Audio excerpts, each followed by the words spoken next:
cracking YouTube? It's me, your host, Toon, aka the Comic Book Thug. Once again, bringing another comic book review. This time is for Guardians of Knowhere, issue number 1, Secret Wars. I actually was skeptical about getting this book leading up to it. I mean, I knew about this book like a month, maybe 2 in advance of it coming out, and I was kind of skeptical about even purchasing this book. But when it came down to it, it was a slow week, which was this past week that passed. And I only had, but for this book and another book that I was wondering about getting, I only had 5 books. So I was like, you know what, 5 books to last me until next week. I might as well just pick up these 2 extra books. And yeah, I get into how I felt about it after the review. But let's jump straight into the review.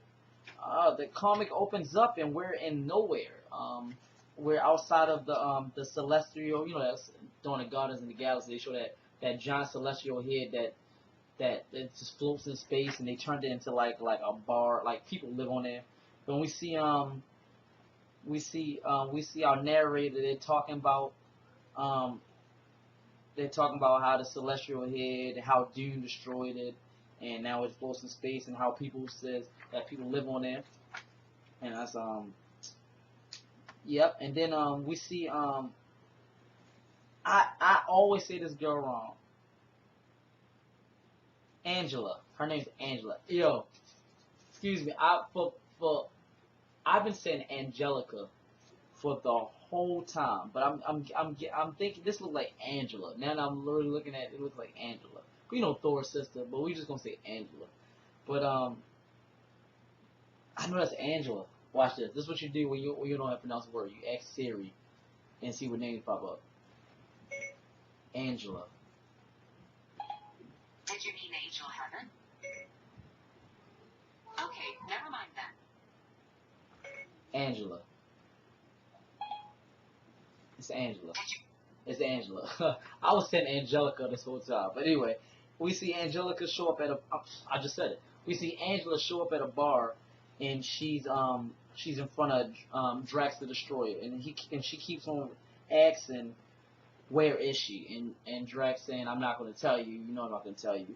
And then a big battle breaks out between them two. They fighting back and forth, which lasts about four pages, until finally we see Cosmic Gamora.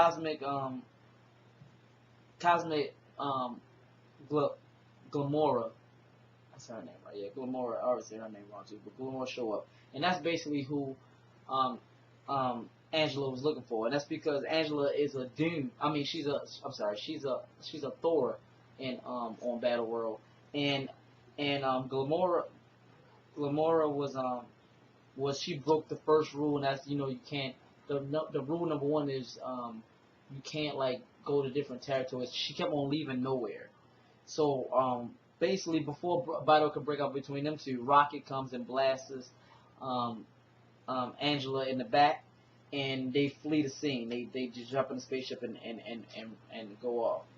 They wind up going to this planet where they're taken in by a woman named Mantis, and she takes it in, and Gamora is basically saying like she doesn't believe that Doom is real. That she thinks it's just something that they tell them so they can stay in line. And Rocket is mad because Rocket's saying that we made a promise to Knowhere that we would protect them, and you're not keeping up your end of the bargain.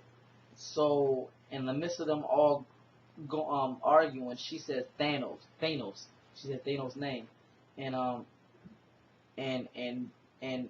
they ask like, who is Thanos? Like who is Thanos? And before she can answer, we see a big explosion, and we see this big, strong-looking guy attacking him, but he's after Drax, and he comes. His name is Yotak, and he's saying that he wants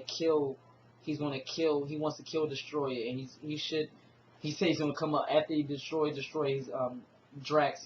He should be called Yotak the Destroyer, the Destroyer of the Destroyer, shit like that. And that's basically how the comic ends. I actually like this book. I didn't like that, like, even though the story was kind of in depth a little bit, I didn't like how like the fight between Drax and Angela lasted so long, like 5, 6 pages. I think that they could have used them pages for something else to get more in detail of the story. But it's only issue 1. I am happy that I picked up this book, and I'm liking that. This is not the only book, Secret Wars book, where we see characters starting to like realize that Doom is not God. And I see how this is like leading, because this is like the second book I read where they're questioning like, is Doom really God? So like I'm kind of curious to see if they're gonna. Even though they all separate domains, I want to see some domains come together, like and like I can't really explain it, but I like the way I'm about to call them Secret Wars. I like the way Secret Wars is in. I like this. It's only about 2 or 3 bad books that I really don't like, but the rest of them, these number ones are pretty damn good. So, but that's my review for Guardians of Nowhere, issue number 1, Secret Wars. I know y'all probably thinking like, where's Star Lord? But I doubt we see Star Lord because he was actually a survivor. He was on the raft, so we're not gonna see Star Lord. And who else was missing? Groot. We might see Groot later on in this book. Is Groot in another? Is Groot in another? No, he's not in Secret Wars, so we might see Groot too. So, but yeah. Let me know if you picked up this book in the comments below, and let me know if you liked it or disliked it, and why. Leave your positive and negative comments below. Like, subscribe, share. Follow my Twitter and my Instagram, which is in the description below. And as always, from me, your host, Toon, aka the Comic Thug, have a nice day.